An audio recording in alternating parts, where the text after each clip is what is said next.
Good morning, Queensland.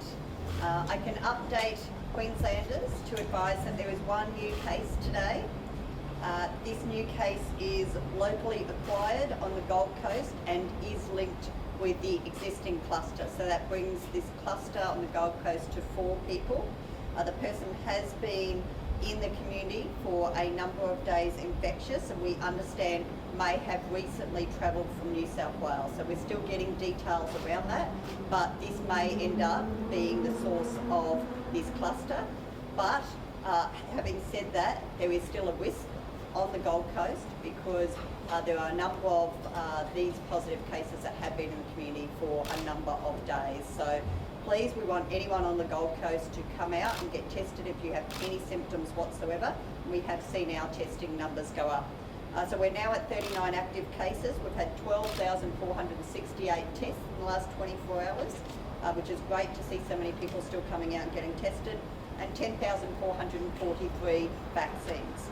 Now we are at 87.37% first doses and 78.67% double dose. So we are very much getting close to that 80% double dose.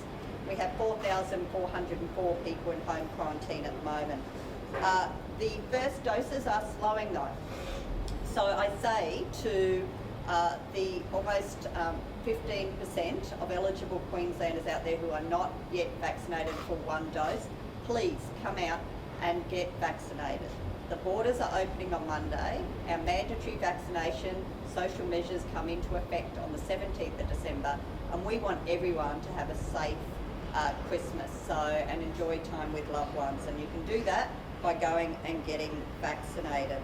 I can also advise that in relation to the Gold Coast cluster, one of those individuals we advised worked at a private aged care facility. The good news is of 89 tests have come back and they've all been negative. So that's wonderful news for the residents and staff at that aged care facility.